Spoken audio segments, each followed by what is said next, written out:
What's up? You wanted to be part of the party as part of the party. Of course I want to be part of this party. Everyone wants a piece of the Kinger. It's just been such a joy to be able to do this with you two. It has brought me back to life. It was crazy that the universe brought the three of us together in that moment. It was meant to be, I think. We have only just begun. WTTP. WTTP. Let's go. Attention. The party is about to commence.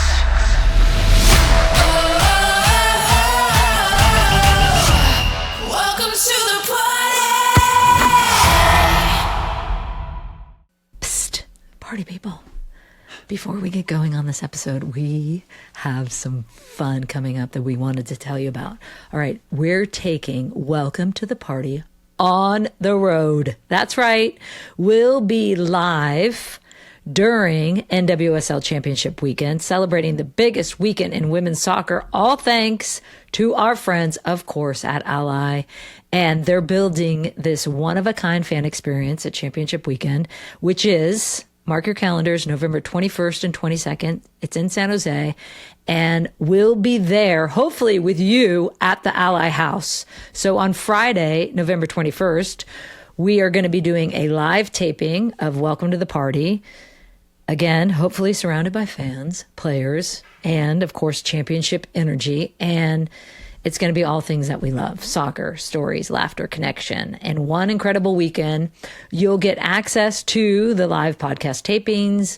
You can do meet and greets with NWSL players, exclusive access to a special merch collaboration with Domo Wells, and much more. It's the ultimate pregame celebration of women's sports, party people. So join us there. RSVP at the link in the description to be part of the live audience. It's happening, so you know, at the Guild House in San Jose. So come hang with us and celebrate women's soccer. And as always, thank you to our wonderful partner, Ally, for putting this on. Ally, do it right. Okay, also, Jules, I have to say this. You're whispering also. I love it. Also, thanks to our friends at Ally, again, because we're hanging out again at Watch Me Sports Bar in Long Beach, California on Sunday, November 16th, while we are watching the semifinals of the NWSL playoffs, folks. We are very excited. Come and watch. It's going to be Gotham versus Orlando. Kickoff. Yeah, we're very excited. Bring your beach chairs. Don't forget to bring your beach chairs. Bring your appetites. Bring your loud noise voices. makers. Yeah, come hang out with us in this wonderful community. It's going to be outdoors. It's going to be an awesome screen. It's going to be cheering, celebrating, partying, and basically all of us showing up for women's sports together. And as always, we couldn't do this without our dream team sponsor, Ally Financial. Ally is literally bringing women's sports fans an opportunity to watch women's sports live with legends of the game. Their words, not mine. Yeah, exactly. And we also have a special guest. Savvy King is going to be joining us. Yeah. So come and hang out with us so we can all watch women's sports together.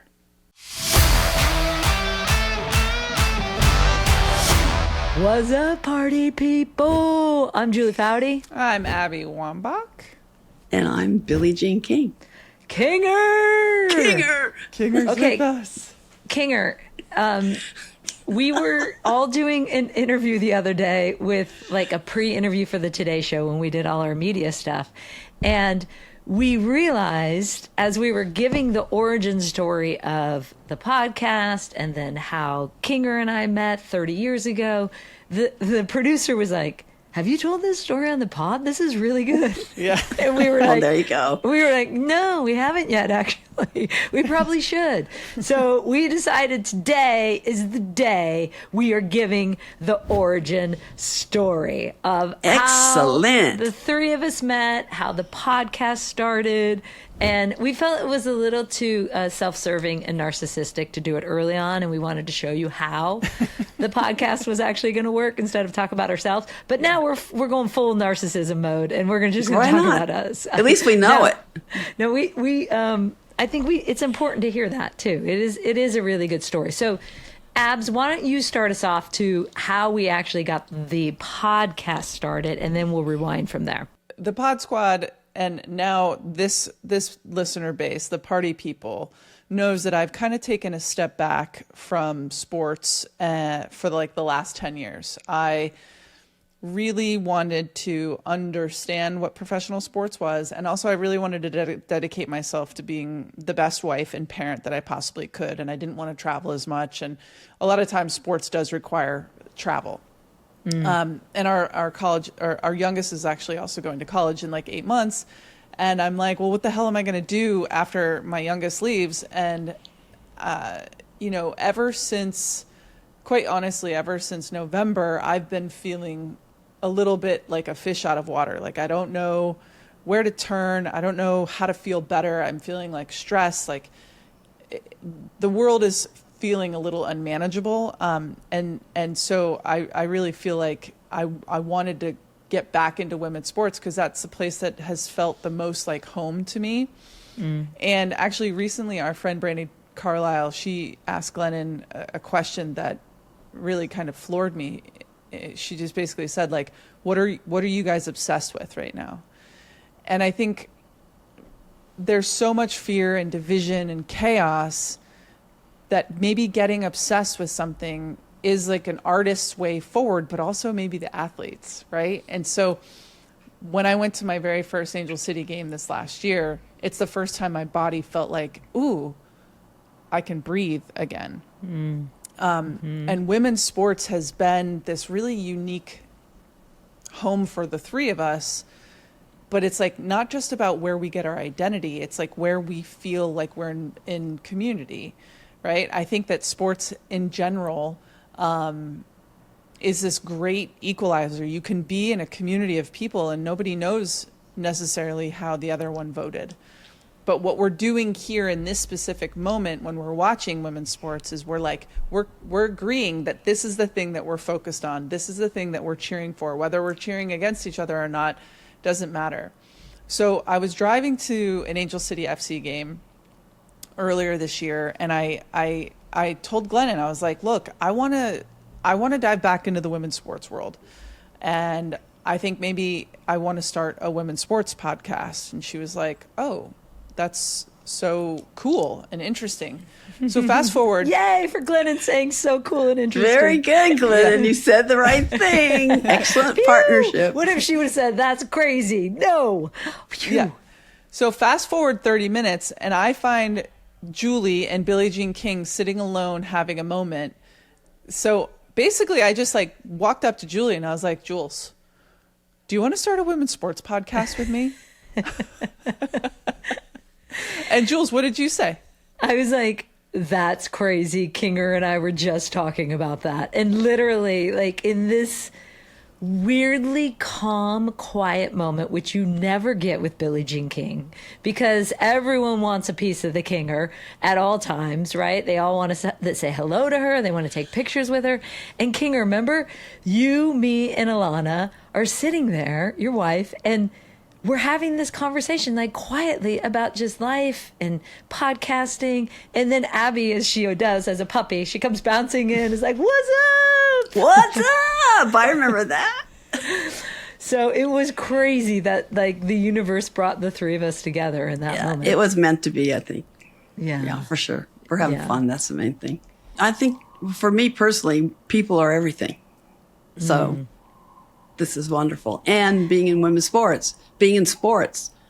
You know, I had a younger brother who was a professional baseball player. I've been in sports, and my dad was basketball. My mother was swimming. I mean, it's like, I love being in sports, but women's sports, it's taken a long time for us to be appreciated and recognized. So this, for me personally, is a real gift. Why did you want to get into podcasting, Kinger? Because I know people have asked you to do didn't. it before. I know. But I mean, they've asked you. everyone, I've been, for the last 15 years, I've thought about it. I've talked to many people. I've talked to producers. They want me to do one. Yeah. And I just, this one fits though. It's women's sports. I love you two guys. I mean, let's do this. It's great. You wanted to be part of the party as part of the party. Of course I want to be didn't you? part of this party. Not every party. I'm not a party girl, so this is a good one.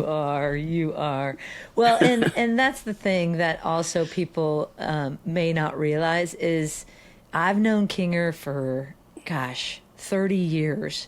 So I'm just going to share that side of the story. Yeah, Kinger, you got to tell the story of how you guys first met, Jules. Yeah. This is too good. And I don't know if I've ever told it to you. I've always told it to other people. So I'm curious on your reaction to some of this. And maybe I'm just making half of this up because I was, but so about 30 years ago, Kinger and I think, mid 90s, right? I got invited. I have no idea because I'm 23, 24, and I get invited to this small day-long round table of all these badass women in sports from different sports. But of course, there's Billie Jean King. And honestly, Kinger, there was only 10 of us around the table, right? It was a really small round table discussion. It's really tiny. And Ann Donovan, I think, right? With Spalding. And right. So I don't know how I got invited, but I was lucky enough to get invited. And Kinger is telling this story about how women's tennis broke away with your $1 contracts. What did you call that, Kinger? You called it the round table of 9, or what did you call that? Original 9. There was 9 players, and we called ourselves the 09, the original 9. Right. We were willing to get suspended everything to start women's professional tennis, so we signed a $1 contract with Gladys Hellman, who's publisher of World Tennis Magazine. She knew everyone, and she goes, "Well, I can't afford you guys." I said, "Come on, Gladys, just ask for $1." She says, "You'll do it for that?" I said, "Of course. I'll give you the $9. Come on, let's do this." And so there's an iconic photo of us holding up a $1 bill, and that is the birth of women's professional tennis the way you know it today. Yeah. And it's the players today probably don't know that, but we're all still alive, so we really appreciate that moment. Oh, we had God, the guts. You got to reenact that photo. We did get suspended, by the way, from our national organization, and it's been a rough ride. It was really rough for a long time. So Kinger is telling. So here we are. Kinger's telling me this story, and now I had been on the national team probably 7, 8 years because we got on really young. We were 16 years old when we got on. Mia was 15. Christine Lilly was 16 as well. So we had been trying to get things to change. And as she's telling this story, I'm like, oh my gosh, this is our story. This is what we went through. And what you realize later as a more veteran type of female athlete is every female athlete has gone through this story that Billie is talking about, right? But the amazing thing is I said, Kinger, this is us, and we can't get anyone to change, and I don't know what to do.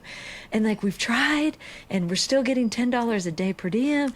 And she looked at me, doesn't know me that well. We've just met. She's like, Foudy, what are you doing about it? And I sunk back in my seat. I was like, I don't know. I'm crying. No, but we started talking about it then when it started to work. I mean, you guys did it. I mean, you did it. That's why these kids have all these opportunities. We did it because of you. I know. Julie, tell her what happened right after that conversation you had with Billie. Yeah, she's like, you get the team together. You say enough is enough. You have a voice. You have the power. And I was like, we do have the power. Yes, we do. Why haven't we been doing this? So literally the very next day, we're flying in to a national team camp where we're going to actually sign another $10 contract. Talk about, again, the universe and timing. $10 a day. $10 a day contract. $10 a day. You should be grateful for that, by the way. They kept telling us. You should be happy that you even have a USA women's national team because a lot of countries don't. They don't even let girls play. Should girls even be playing? And 3, shut up and sit down. And Kinger was like, no, do not shut up. You get the team together and you do not sign this contract. And the best thing about Kinger is she could have been like, hey, kid, good luck.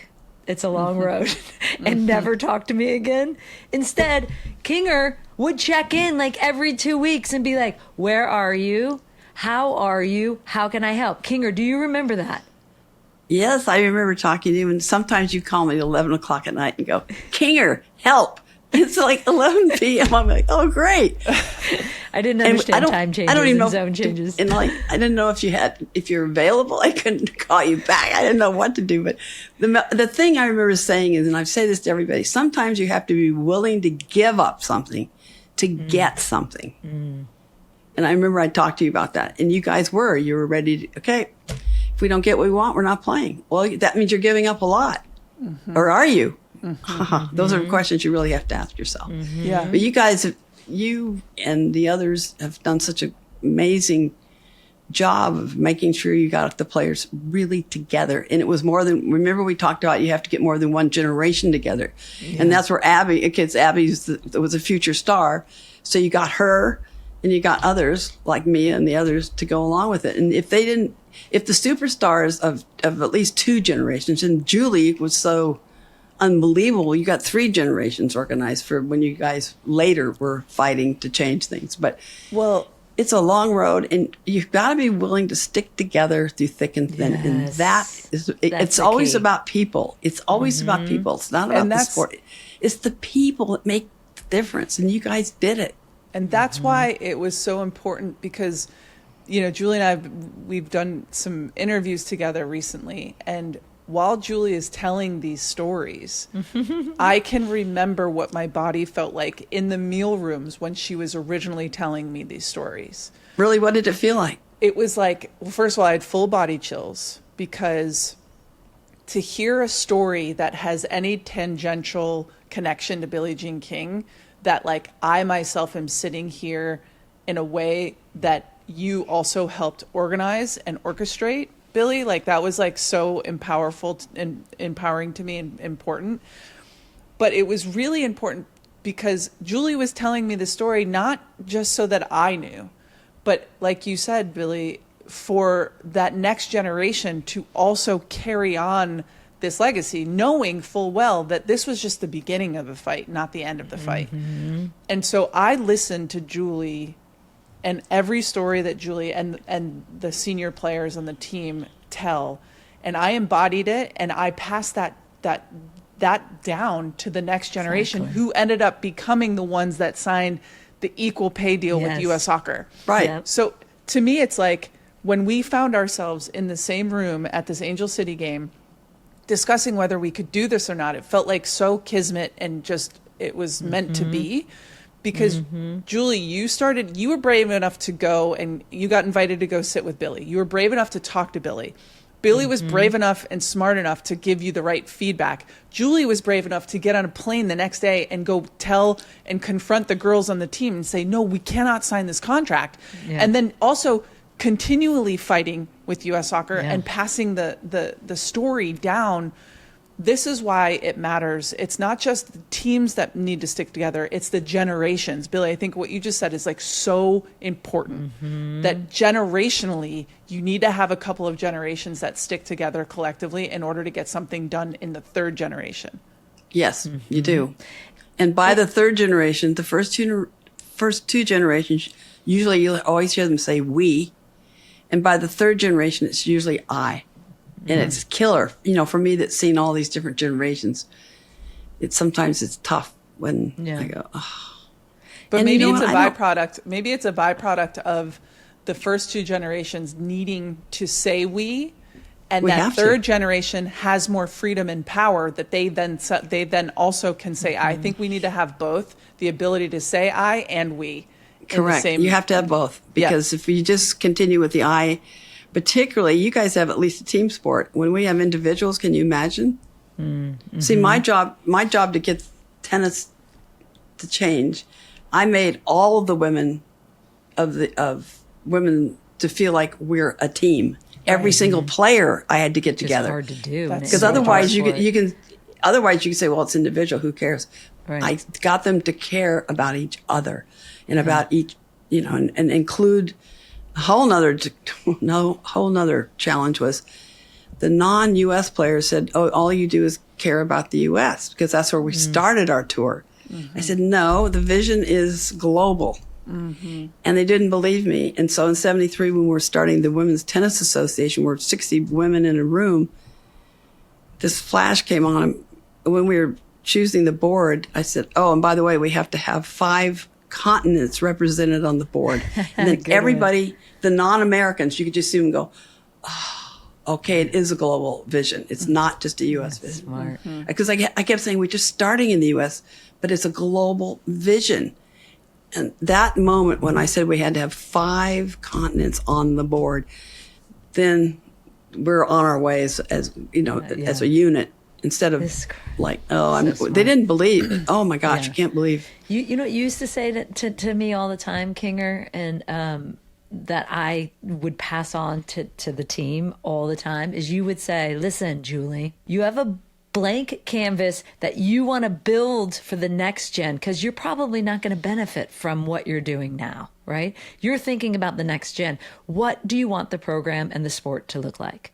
And that was the thing that was our North Star the whole time is like, hey, look, this is probably not going to be for us, but unless we leave this sport in a better place for the next generation coming through and the next generation, right, then we really haven't done our work here.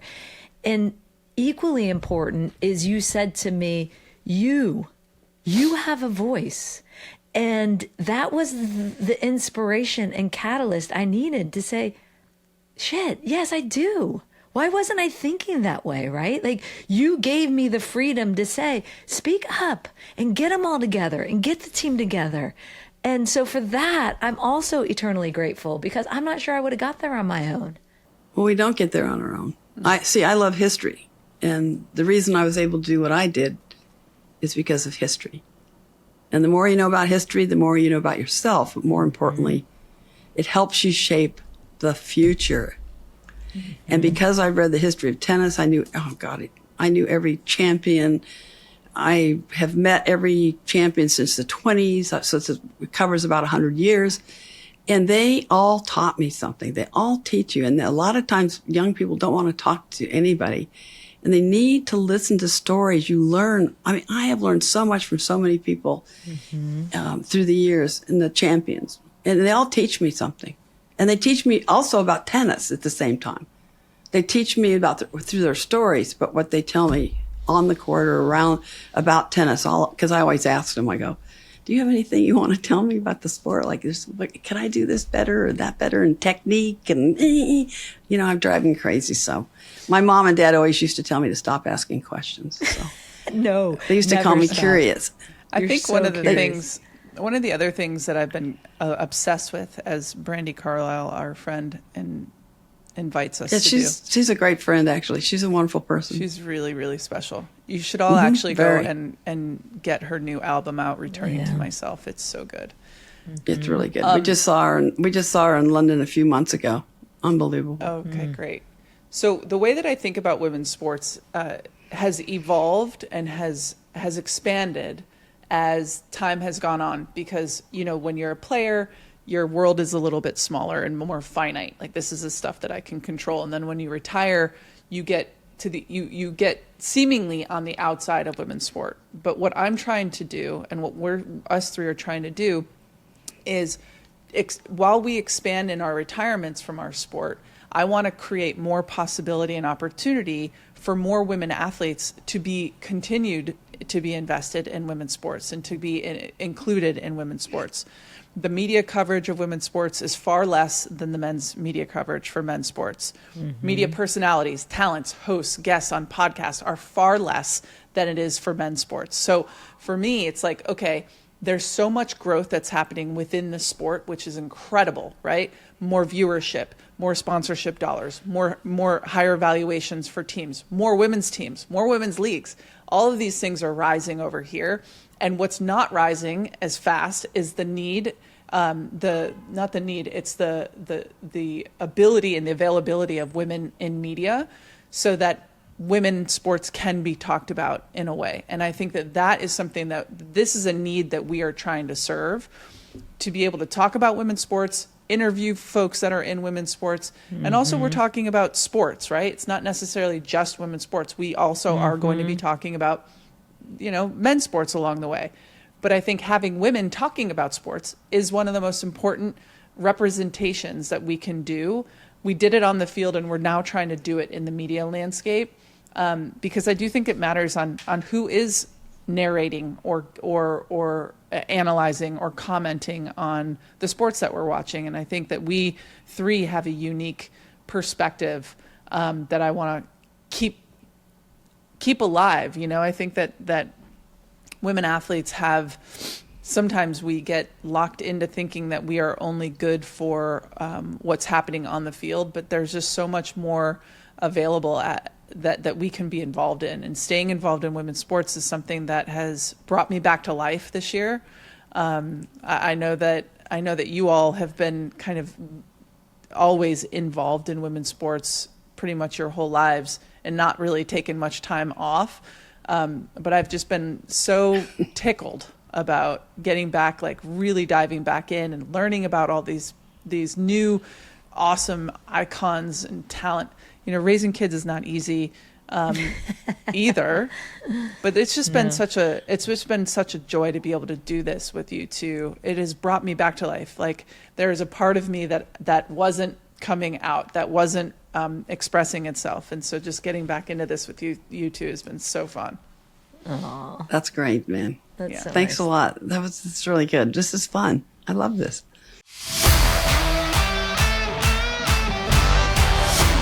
This show is sponsored by MIDI Health, and Abs, you know this well, but for most of my career, I thought I understood my body. I trained it, I pushed it, I listened to it sometimes. Most of the times I listened to it. But I had no idea that the changes were coming with perimenopause and menopause. And suddenly I was like, what is happening to my body? Same.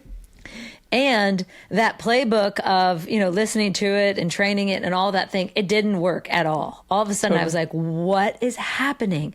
And that's where MIDI comes in. Thank God. They're literally rewriting the rules for women's health. And they're making things like expert care accessible. Okay. It's covered by insurance. It's designed specifically, and this will sound so good to so many women because they know how hard this is. It's designed specifically for this chapter of life.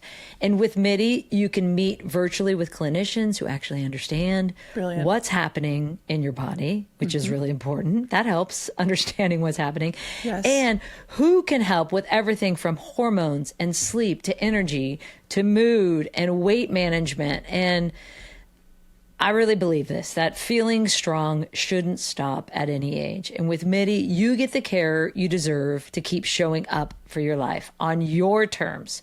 So, are you ready to feel your best and write your second act script? Visit joinmidi.com today to book your personalized, insurance-covered virtual visit. That's joinmidi.com, MIDI, MIDI, the care women deserve.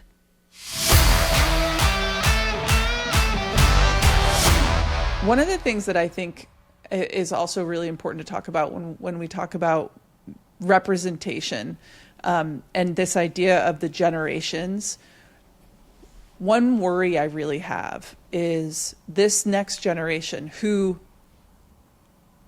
have seemingly won, right? Like the women's soccer, U.S. soccer now has equal pay. And it seems like there's a vibe that women's sports has made it. We have only just begun. And my Correct. challenge to the current players is to also grab onto the mentality and the belief that they can also improve the game, that there is still so much growth to be made. Yeah. That, like Billie says, to buy into this we mentality. Yeah. Yes, there are some players that are making so much more money than we ever could have dreamed of making, truly, right? In one season.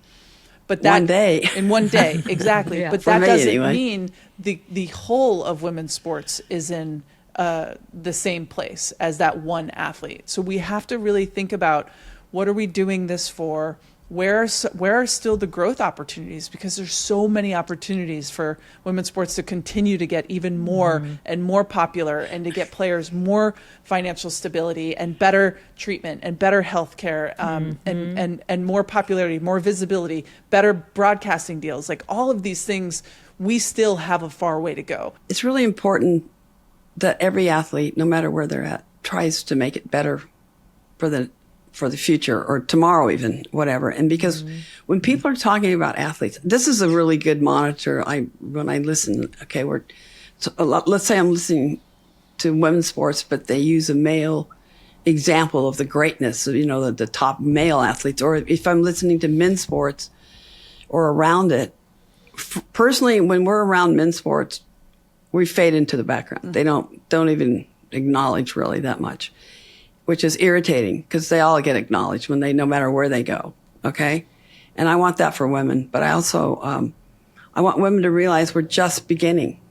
We are so in our infancy. And when players, particularly tennis players, come up to me, well, what should I do? I go, learn the business you're in. If you're in soccer, learn the business, learn the rules from the league point of view, talk to owners, what they go through.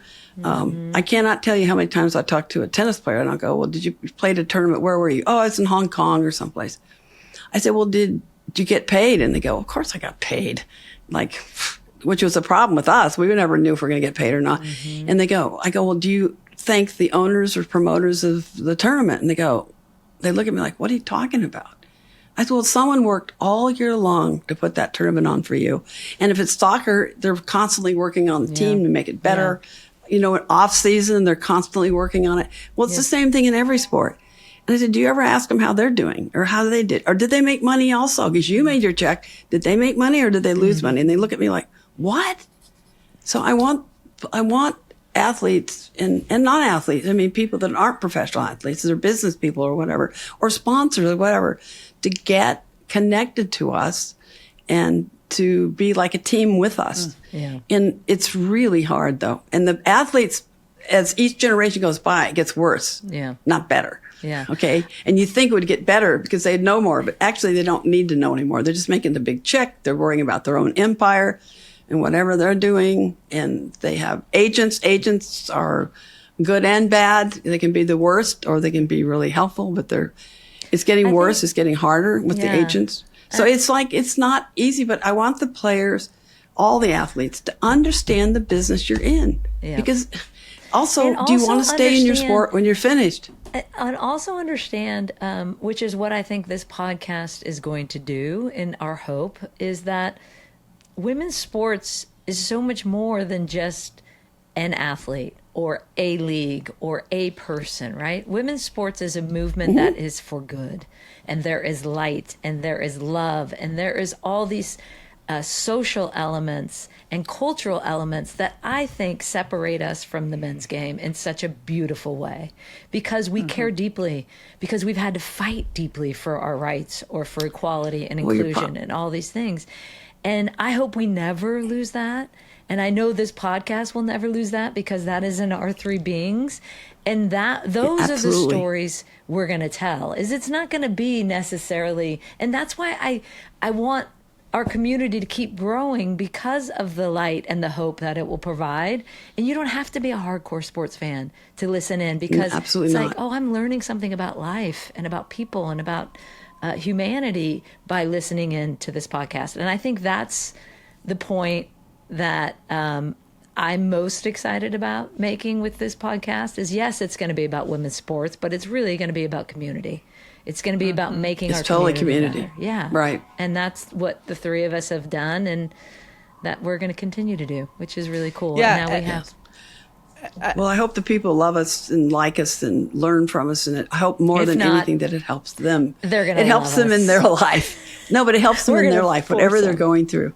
Yeah. Whatever you're going through, mentally or emotionally or physically, I just want this to be a help to them and to inspire them to be the best they can be, and just go for it. Yeah. Just go for it. You deserve it. You deserve the best that life has to offer. I agree. Just, go for it. I know when I played Bobby Riggs, that's the one thing that came out of the match. Most of you are too young to even know it. This was a match I played back in the old days against a guy. And it was a big deal about social change. Yeah. But the main thing that happened, because I did beat him, is that the women got a lot more self-confidence. They came up to me. You cannot believe how many women came up to me. These older people now say I've had such a great life because of that moment. It changed everything. And so for that, it was worth it. And then men, how it affected them was they started to think about their daughters especially. And President Obama was 12 when he saw it. And he said, you know what? Watching that match really changed me. He said, and raising two daughters, it really helped, because it made me stop and think. Of course, he was amazing about it, and he gets it. But all these guys have come up through the years, and they go, you know what? I want my daughter to have the same as my son. And I never really thought about it until now. And that helped. But these grandkids are still doing reports on this. It's hilarious because the parents are always in the background. Like if I'm doing it virtually and I can't see them or I'm just talking to them, they'll go, I can hear the parent, ask her this, ask her that. And the kid's 10 years old. It's hilarious. The parents are, I feel like saying, put your parents on. It's like, it's so funny with these kids. No, but it's so important to keep sharing stories, to help each other. No, but you hope they have a lasting, you want a lasting consequence. You want generations. You don't want just, but you never know how you're going to touch another person's heart or whatever when you meet them. That's a oh, you gotta have fun. That's a cause with the three. You gotta have fun along the way. If you don't have fun, you gotta have the fun. Absolutely, you gotta have the fun, the love, the kindness. Everyone is officially invited Community. to the party. And while you're at it, come on, WTTP, WTTP, let's go. Party. Yeah. So don't forget to subscribe to the Welcome to the Party YouTube channel, and so you can actually see us and see Kinger's sweet glasses and jackets. I put on my Kinger red glasses today. Oh, thank you. Yes, Sweet. click that little bell icon so you can get updates when new episodes go live as well. Yeah, and if you just take a second, we would really appreciate it. You can just go rate, leave a comment, and subscribe to the podcast on Apple Podcasts or Spotify or wherever you get your podcasts. Tell us what you want, you guys. Tell us what you want. This is for you, not us. Exactly. Well, it's for us too because we have fun, but it's really for you. We're always concerned. Are we helping you, or are you having fun? Are you connecting? Exactly. Billy, have you been all reading the things the that comments? really matter? Billy, you got to go to the Apple Podcast app and read the So comments fun. that people are saying. It's so I know I have to. awesome. It's so great. awesome. Good. It'll make your day, Kinger. Have they told us what they want? They're having fun. Yeah, they're liking having it. fun. Good. They said they walk and they Okay. smile, which is what we exactly want. So, all right. Did you already say to follow us on TikTok and Instagram, Abigail? You did, right? Welcome to the yet. party Not show. yet. Oh, keep going. Keep going. I got you. We're Julie. We're Abby, Billy, and I will bring the party straight to your feed. You can also email us to tell us what you love or don't love. We love to hear what you love more than don't love, but you can tell us both. We're athletes. We can take it all. Partypeoplequestions@gmail.com. Bring it in. I'm gonna break us down. Hands in here. Billy, we're going to do USA on 3, and all I'm going to say before that is this is one of the greatest joys and prides of my whole career to be able to do this work with you, and I love you both very much. Aw, USA on 3. Love you back. 1, 2, 3. USA! Give me the ball. Give me the ball! Welcome to the Party is an independent production brought to you by Treat Media. Treat Media makes art for humans who want to stay human.